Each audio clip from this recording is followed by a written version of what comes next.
Uganda has set itself a target for coffee production. That is 20 million bags by the year 2020.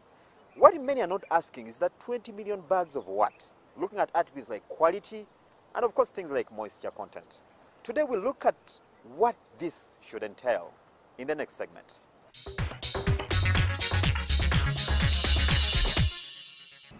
Joseph, it's good to have you on the show, Money and Markets.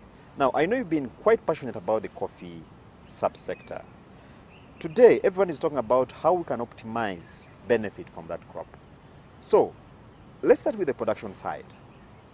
What do you think Uganda needs to do to make the best of this crop from the production area? Some 9 years ago, collectively, we came to a point of speaking one language. Okay, you are having a farm organization, NUCAFE, you are having other stakeholders, and now under a framework of a national coffee policy, which is the foundation of everything. Several years ago, our planting spacing has always been 3 meters by 3 meters between plants and between rows. We need a shift from that now to more sustainable intensification. As an example, spacing of Robusta coffee, 3 meters by 3 meters, to now what we are saying 3 meters by 1 meter. Meaning that 3 meters between rows and 1 meter between plants. That will give you a shift from only having 450 plants on an acre to over 1,300 plants. Going further, we are saying, look at an entire value chain and wherever it ends up. Because boosting production alone is not good enough. I'm also one of those people who believe that in order for us to transform the coffee subsector, we need to attract new people, the corporate world, the educated people. Have you reached out to these people? You know, that is very interesting. Why? Because young people are very rational in the way they make decisions. Whatever makes business sense to them, whatever, seems to be making money for them, they'll go for it. And when I talk about this sustainable intensification kind of innovation we have come up with, we are already into it. Okay? Where we are able to attract young people. From time to time they come to learn and appreciate the fact, yes, when I do it this way, it makes sense. Even the middle class, even those that are well above, the age that one would think that one is already gone, already they are being attracted.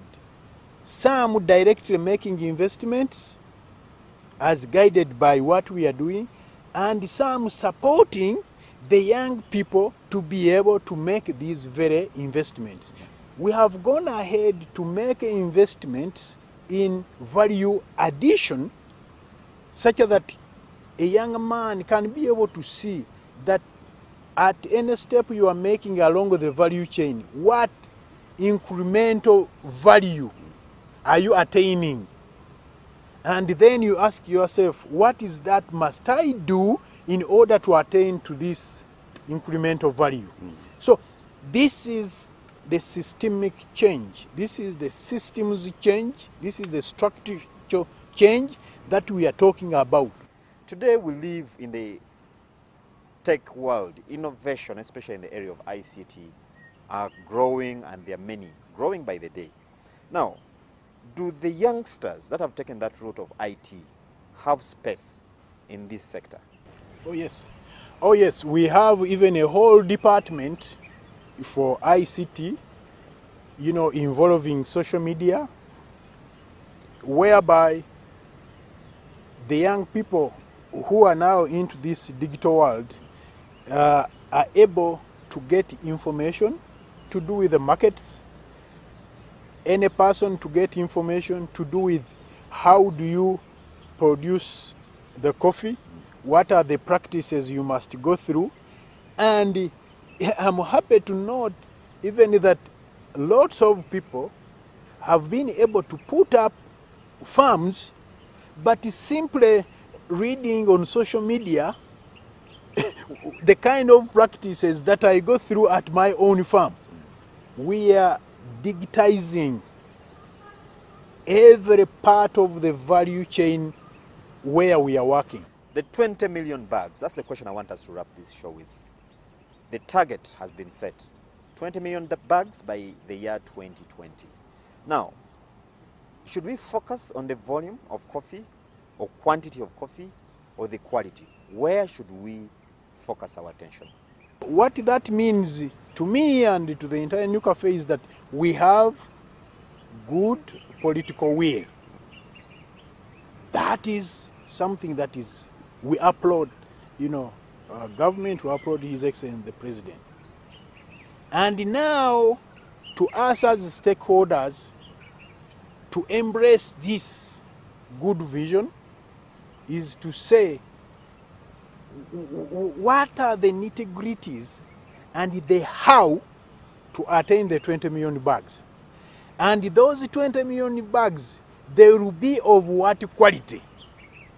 Okay? Because we don't want simply to produce the volumes for the sake of it, but we are looking at the quality and the value this coffee will attract.